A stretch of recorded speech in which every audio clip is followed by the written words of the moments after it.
and welcome to another edition of TVJ's All Angles. I'm Archibald Gordon, sitting in for Dion Jackson Miller. A special welcome to viewers on OneSpotMedia.com. Lots of talk within the past few days about a debate between US-based pastor Jennings and entertainer Mr. Vegas. Now, that debate focused on how Christian women should look, but does it matter what women in the church wear, and should there be a line? Joining us this evening, minister at the First Church of Our Lord Jesus Christ, Stephen Baker, public commentator Nadine Spence, and rector of Christ Church, the Very Reverend Father Sean Major Campbell. But first, here's TVJ's Vashon Brown with his overview. It's been dominating public discussions for the past few days. The showdown between controversial clergyman Pastor Jennings, head of the US-based First Church of Our Lord Jesus Christ, and entertainer Mr. Vegas. Pastor Jennings has been receiving backlash for his views on women.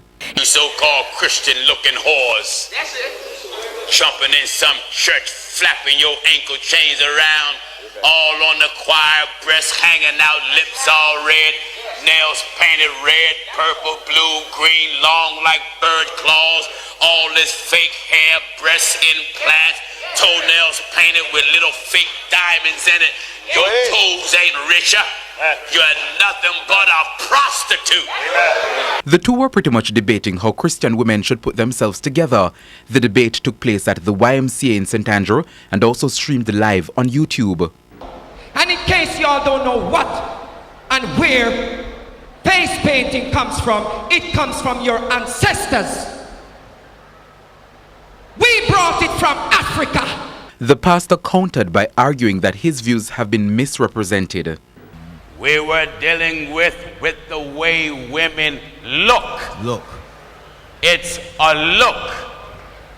And the look of a whore include makeup. Now he says it doesn't. I would like for the congregation to hear the clip, because you said you did not call the women whores. Just a minute. Okay. That's not what I said. Okay, so play the clip. Just a minute. Let's play the clip. Let me say this to you. I don't know how you're used to conducting yourself, but long as you're in God's house, you're going to conduct yourself orderly, even if you're not used to it.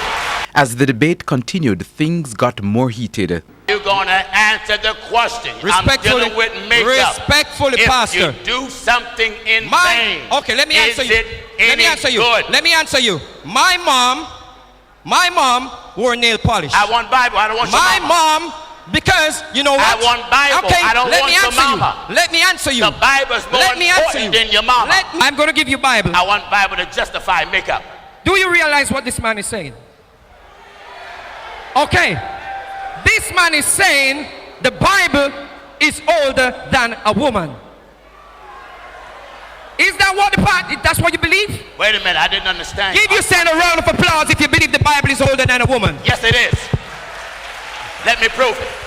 Get the Bible. St. John chapter 1 and at verse 1. Listen, that's St. John. Chapter 1. Verse 1. And verse 1. In the beginning was the Word. Was your mama back there? The event ended abruptly when Mr. Vegas was kicked out of the auditorium. This hypocrite knows that I got the Bible to defeat what he said about women. Play the tape. Take a seat. Play the tape. Take a seat. All right, Vegas, take your seat. He is lying. Sit him down. He is a liar. Take his microphone. Just a minute. Just a minute. Take his microphone. Usher him out. Usher him out. Usher him out. Let this be a warning to every so-called Bible person in Jamaica. Whenever you challenge First Church, don't ever think that you will come in here and take over the church. Mr. Vegas has been reacting to the incident. I had Bible verses. I had Genesis 24 where Rebecca had nose ring. I had the book of Ezekiel 16 where God dressed Jerusalem himself in all kind of Van Dangles, whatever them call it, pretty things, you know, gold. God said, look what pretty up. And so the problem is not Bible verses. Okay. The problem is, if you're having a debate, you don't throw a question to someone and tell someone how to answer the question. Make sure it's from the Bible that you're answering this question. No.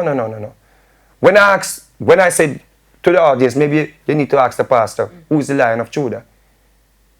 I didn't ask him, make sure you answer me from the Bible. He said the Lion of Judah is Judas. He said yes. And that was it. So back to the agreement that we had about him speaking, and then it was my turn. We will go back and forth based on the tape conversation. Since the debate between Mr. Vegas and Pastor Jennings, some have been asking whether it matters what women in general wear, or in particular, women in the church. It happens too often from our male preachers in particular, and women who buy into it as well, to say and want to control and to dictate how women ought to dress, etc. And it's not to say that we are not talking about modesty as it is, to understand not going over excessively, not doing it to flaunt yourself, not doing it to be arrogant or to be too proud, or to look down on sisters who are poorer than you and don't have anything. We're not calling out those things. What we're calling out is using these things to speak to or to denigrate the character of people, to say that you are a whore. That's wrong. One who sells themselves for sex or sells sex for money, that's what you're calling the people who's sitting in front of you, and that's supposed to be in the worship of God. I can't buy that. I really can't buy that. I find it disturbing and irresponsible, a way to handle the word of God. Vashon Brown for All Angles. Now, those clips from Mr. Vegas, they were recorded as part of a full interview done for RETV's entertainment program, E-Squeeze, and that will be aired this evening this Friday at 9 p.m. So please tune into that. Let's start with Pastor Stephen Baker. Did Pastor Jennings, Minister Stephen Baker, did Pastor Jennings go too far? No, he did not. He did not go too far, because what he was dealing with was the look of women in the church. So you agree with him on all the points? I do. And you're not worried about, you as well are worried about the direction that women in the church are going? Definitely. What are you seeing? The church world, and women in particular that we're talking about tonight, has gone away from the original teachings of God. And if you look at church in the past and church now, there is a big distinction, a big difference in the way the dressing and the attitude in the church is portrayed. And the church is supposed to be a light to the world. The church it said, let your light so shine before men. So church persons are supposed to be the example for the world. They are not supposed to be dressing like the world. And what we find these days is that the world is more of a light to the church instead of the church being the light. Nadine Spence, you're chuckling. Why? Let your light so shine before men, I guess. It's the idea that there are some men, Pastor Jennings and his minister here, for example, who figure that the godliness and how godliness should be exemplified, I think, is most appropriately defined in a woman's dress.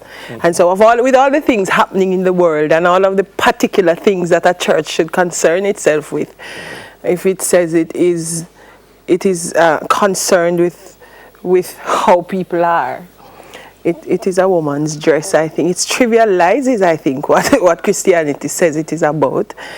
I think it also, there's this phenomenon called speaking from with the God view, where men tend to speak as if when they speak, they're speaking for God. And they've done it for a long time, And I also wanted to say that men should go back to wearing dresses, because if I see how the Bible and the time, the times when the Bible was written, or some scriptures, because this whole business of when the Bible was written and who write it and who put it together is politics in itself. But some of the people that the stories in the Bible refer to, some of the men that the stories in the Bible refer to, were men who dressed in particular kinds of ways that they now don't dress that way. I want to come back to that point a little later on in the program, but your initial thoughts as well, Father Campbell. Well, I'm just thinking that if we were really seeking to be a light to the nations as church, we would be working more against corruption, working more against injustice, versus preoccupying ourselves with this prejudice, this mansplaining, this kind of age-old approach of constantly seeking to keep women in their place on the terms of a patriarchal position and norms and traditions. Well, Minister Stephen Baker is reaching for his Bible, so this debate is going to heat up. Stick around. TVJ's All Angles returns right after this break.